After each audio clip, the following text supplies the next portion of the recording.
यीशु मसीह का प्रकाशित वाक्य जो उसे परमेश्वर ने इसलिए दिया कि अपने दासों को वे बातें जिनका शीघ्र होना आवश्यक है दिखाए, और उसने अपने स्वर्गदूत को भेजकर उसके द्वारा अपने दास यूहन्ना को बताया, जिसने परमेश्वर के वचन और यीशु मसीह की गवाही अर्थात जो कुछ उसने देखा था उसकी गवाही दी। धन्य है वह जो इस भविष्यवाणी के वचन को पढ़ता है और वे जो सुनते हैं और इसमें लिखी हुई बातों को मानते हैं, क्योंकि समय निकट आया है।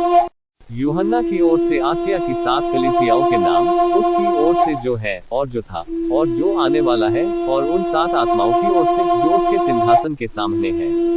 और यीशु मसीह की ओर से जो विश्वासयोग्य साक्षी और मरे हुओं में से जी उठने वालों में पहलौठा और पृथ्वी के राजाओं का हाकिम है। तुम्हें अनुग्रह और शांति मिलती रहे, जो हमसे प्रेम रखता है और जिसने अपने लहू के द्वारा हमें पापों से छुड़ाया है,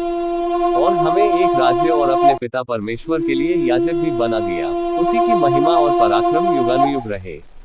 आमीन। देखो, वह बादलों के साथ आने वाला है, और हर एक आंख उसे देखेगी, वरन जिन्होंने उसे बेधा था वे भी उसे देखेंगे, और पृथ्वी के सारे कुल उसके कारण छाती पीटेंगे।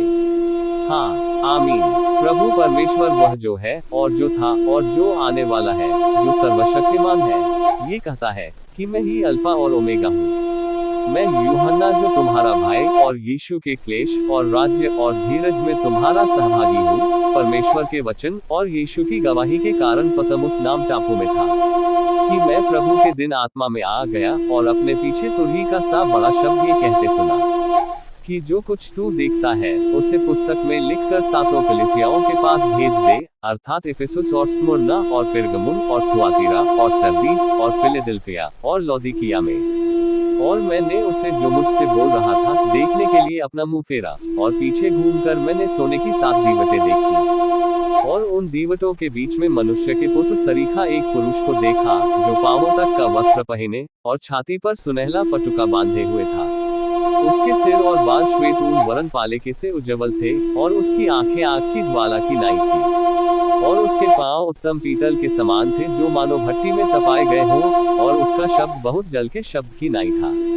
और वह अपने दाहिने हाथ में 7 तारे लिए हुए था, और उसके मुख से चोखी 2धारी तलवार निकलती थी, और उसका मुंह ऐसा प्रज्वलित था जैसा सूर्य कड़ी धूप के समय चमकता है। जब मैंने उसे देखा तो उसके पैरों पर मुर्दा सा गिर पड़ा, और उसने मुझ पर अपना दाहिना हाथ रखकर यह कहा कि मत डर, मैं प्रथम और अंतिम और जीवता हूँ। मैं मर गया था, और अब देख, मैं युगानुयुग जीवता हूँ, और मृत्यु और अधोलोक की कुंजियां मेरे ही पास है।